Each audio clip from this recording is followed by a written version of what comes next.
Yo, what is going on, guys? It's your boy That Boy House here. Welcome back to another video on this channel. Today we're gonna be checking out Nostalgia for Wrestling. This video is by Wrestling Premiere, so be sure you guys go check them out.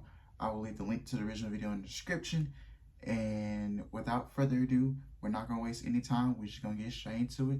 And 3, 2, 1. Here we go. That made me more excited than wrestling. I like basic kid stuff. My favorite cartoon was SpongeBob. My favorite show was Drake and Josh. When it came down to it, it was always about professional wrestling. Wrestling's always been around since I could remember, and some of my earliest memories involve wrestling.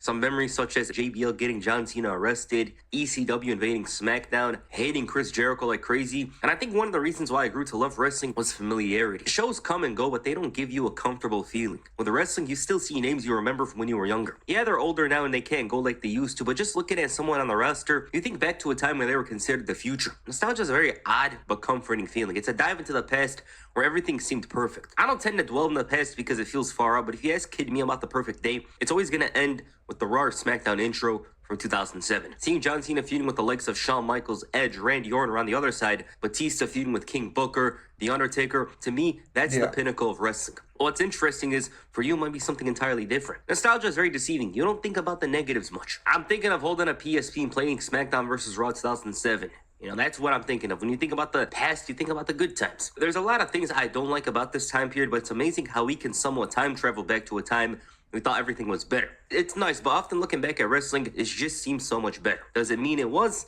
Not exactly, but every wrestler feels much bigger. Rey Mysterio is a superhero. Batista, Cena, Orton, HBK, their star power feels incredibly larger than those of today. And a part of that is because I grew up seeing these guys as the biggest thing. Then you add Austin and Rock from the previous era, even the mid-carders like Shelton Benjamin and Carlito, they felt special to me. I remember any time a wrestling commercial would come up and it wasn't even on. Say another show or movie is on, I would get hyped just from a glimpse or preview of the next episode of Raw.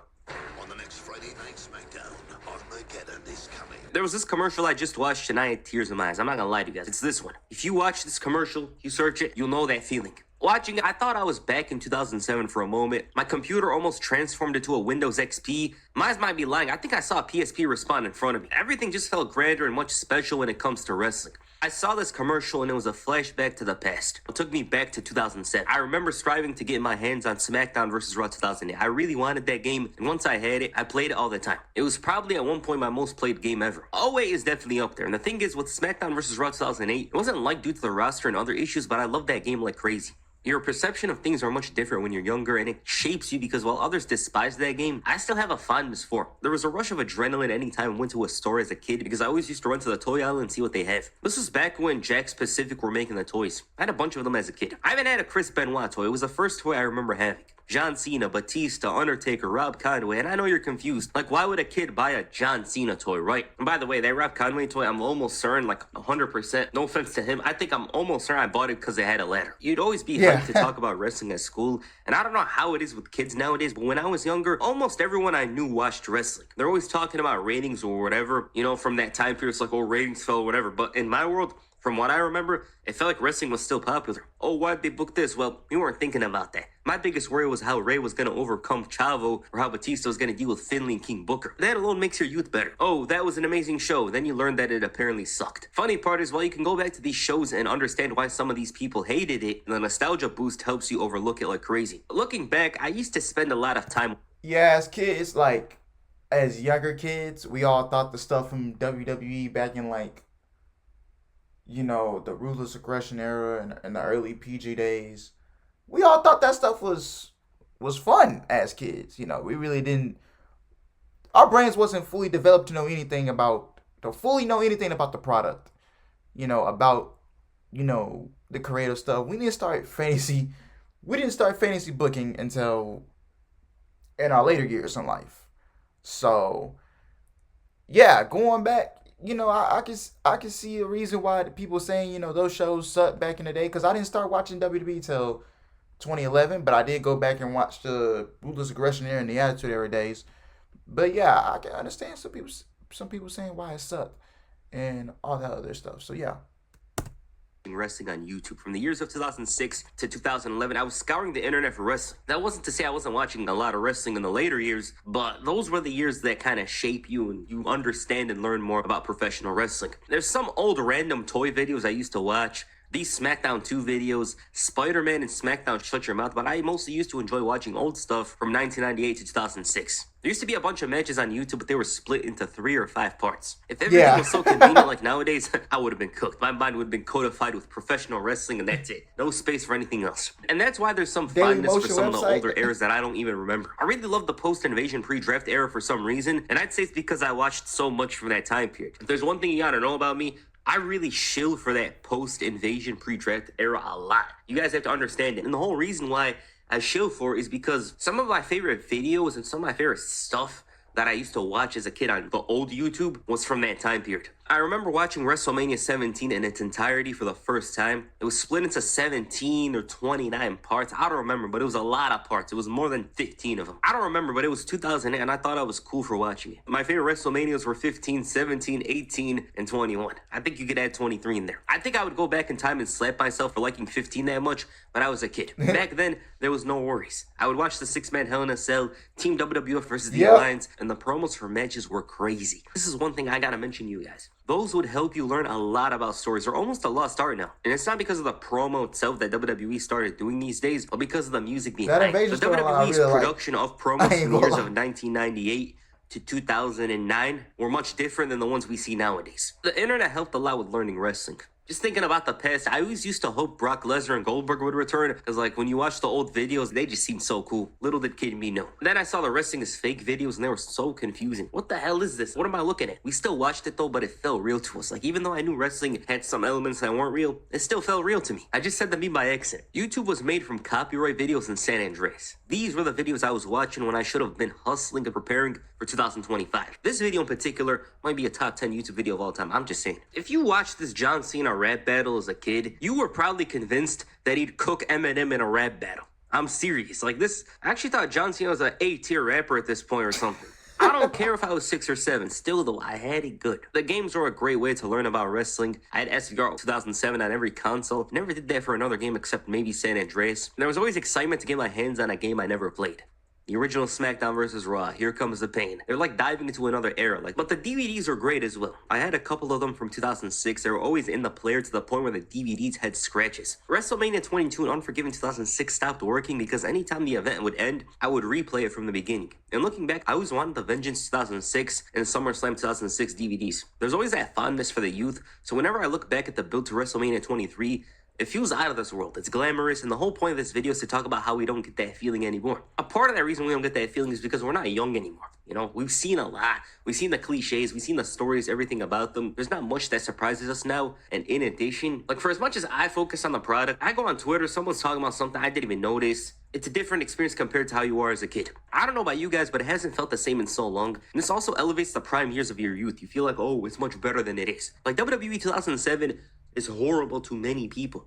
To me, it's the pinnacle of wrestling. There's a difference there. The shows had too much intrigue to them, and if you were like me, you would go to WWE.com and stare at the screen like a madman to see the results. I remember I couldn't believe John Cena lost at WrestleMania 24. It was so shocking to me. Wrestling was simply better back then because as a kid, you didn't know how to map out things or consider the booking of someone. It's like asking your grandma to plug in an HDMI cable into the TV. It's so confusing and advanced. The heels were actually hated by me. I despised them in every part of them. JBL's the devil incarnate, and I was thinking to myself, how could he go after John Cena? Oh yeah, I remember back to what he was saying before this part.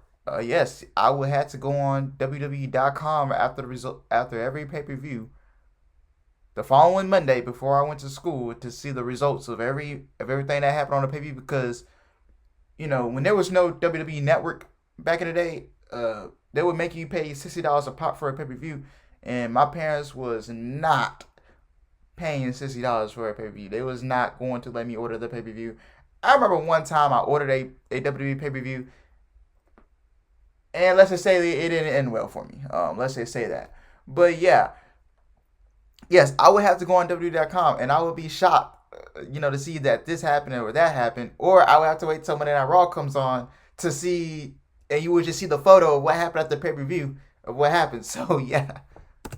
Why does he have Shawn Michaels as a modern-day slave? Edge, why are you such a terrible human being? Why'd you attack Jeff Hardy? It was so easy for a heel to get on my nerves. It's great looking back. CM Punk was one of the last heels that really pissed me off as a kid because this man, he got rid of Jeff Hardy, used to beat up Rey Mysterio all the time. It was infuriating. Nostalgia is still deceiving to this day. And even back then, I remember people in the old YouTube comment section complaining about that era of WWE. It's a cycle, and sometimes you might fall into it. To put it simply, the fondness from that era comes from the age. I was young, and these guys that WWE presented as the big guys, such as John Cena, Batista, Jeff Hardy, these guys will always seem like megastars to me. Jeff Hardy back then was one of the most entertaining wrestlers because he could jump off stuff, sacrifice his body, all for the win, and I appreciated that. So looking back on Jeff Hardy, it's easy to understand why he appealed to everyone. He had me doing the Swanton Bomb too. Of course on a pillow, but it felt as if I was replicating him. Anytime I saw a table, I'd just think of a wrestling move, a folding chair, a ladder, you know the rest. Like anytime you see one of those foreign objects as they call them, you think about wrestling. But I was closely associated with wrestling until I was 10 years old. I'd put on USA Network on Monday and wait for Law and Order to finish so I can hear, yes sir, we promise you a great main event. Or on the other side,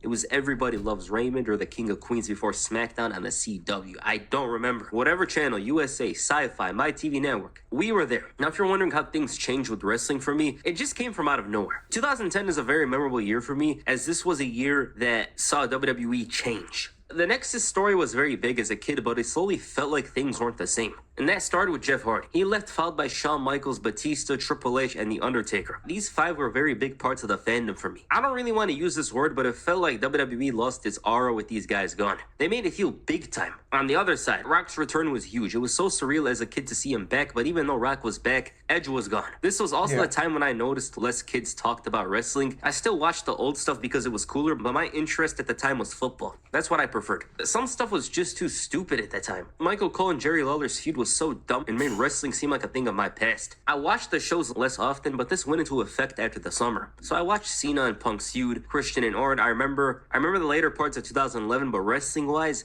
my memory is so blurry. I remember Daniel Bryan failing to catch in the briefcase, but other than that, not much. Kane returning with a mask was kind of a big deal, but not enough for me to dive back in. I was just zoned out with the shows.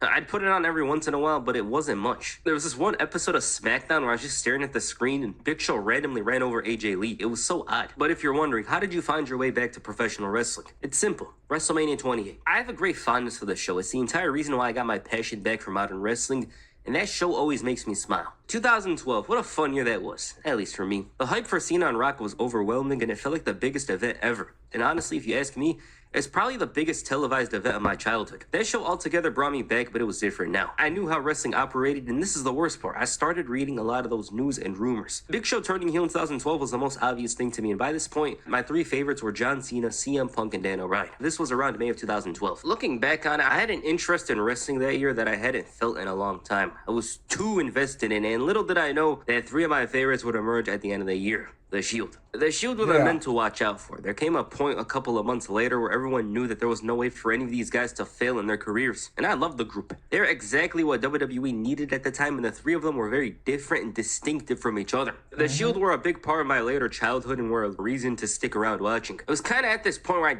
didn't watch wrestling for certain individuals, although if you ask me, the Shield guys were a big part of it. It was more about the entire product. However, the product wasn't exactly lighting the world on fire. CM Punk left, Daniel Bryan was on and off due to injury, so the Shield guys carried. WWE changed the style a bit around 2014 to where the matches were much longer and looser than usual. I really loved this change because it felt like half the roster had the shackles taken off them. Cesaro had some of his best performances in WWE around here. Rollins was insane. Ziggler was the most consistent wrestler on the roster, and John Cena unlocked another gear nobody knew he had in him. 2015 wasn't the best year for WWE, but I'll be lying if I said I wasn't having fun. The reason why is because it felt like a shift was happening. It's not the fact that 2015 was a good year. I still think that year wasn't exactly good. Rollins, Ambrose, Cesaro, Kevin Owens. I didn't really like the product a lot, but what helped me stick around was the insane matches that were happening on a weekly basis. Like every week on Raw and SmackDown, you see some crazy ass match you probably would have imagined to see 2 years ago. 2015 is very nostalgic and one of those years for wrestling I look back at and think, wow, I didn't care about anything except wrestling during that year. When WrestleMania 32 was a disappointment, there was a fire and excitement for the summer with AJ Styles having debuted, Sami Zayn, Enzo and Cass getting called up, and I had many reasons to be hyped for wrestling at the time, and I was. I still look back fondly on 2016. Even with the issues Raw had, SmackDown carried hard and we got to see some of the best versions of John Cena, AJ Styles, Dean Ambrose, and it was fun. It was a good time to be a fan. I remember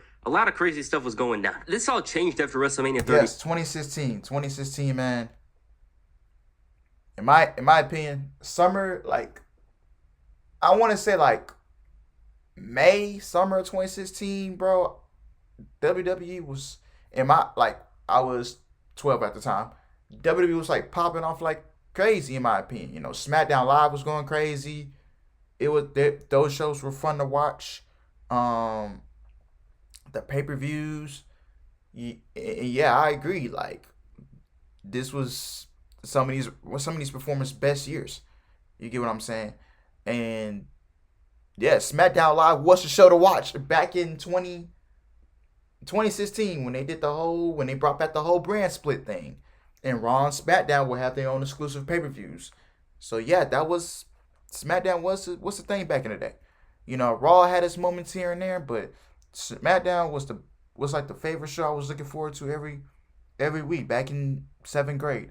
So yeah.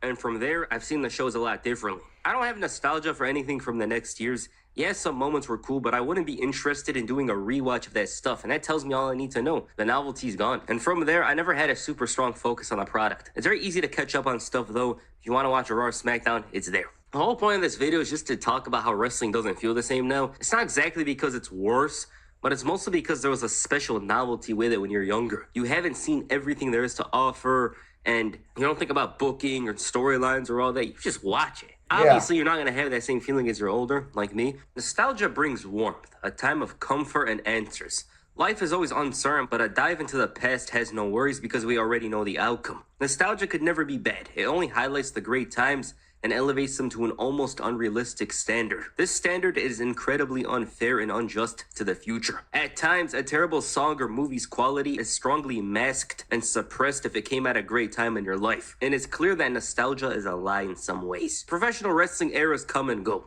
While it'll definitely be a time I enjoy, nothing will ever come close to the excitement I had in the late 2000s. There's a special novelty there, and a part of it is, of course, looking back fondly due to nostalgia. It was fun as a kid, you know, it's fun watching wrestling, but it's never going to be the same for me. No matter what they do right now, it's not going to be the same. They could bring back Prime Stone Cold, they could bring back Prime Rock, Prime John Cena. It ain't going to hit the same because when you're younger, it's very different. Again, nostalgia is deceiving. Some stuff isn't that good, but with the childhood boost, everything feels like it's good. So I just want to make this video to talk about the past and talk about some nostalgia I had for the old days of wrestling when I was growing up. I'm sure a lot of you can relate to this video and remember some of the memories we had growing up watching wrestling. So yeah. Alright, what you guys think of this video? Please comment down below. And that's it for this video. Make sure you hit the Batista bump on the like button and perhaps the FU on the subscribe button. Peace.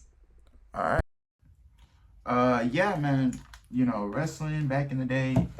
You know, as a kid, bro, like it was just very, very fun. I'm not saying wrestling is boring now. You know, it's still fun to me, but when you were a kid and you first start seeing that stuff as a kid, like you don't think about fantasy booking. You don't read into the news. You don't read into the dirt sheets. You don't read into none of that, bro. Like, but now since I got older and I'm 21 now, and you know, it's still fun to me, man. It's still fun to me. You know, we was just watching this video to you know, take a dive back into time, you know, to nostalgia, you know, to the 2000s and the ruthless aggression, attitude era days.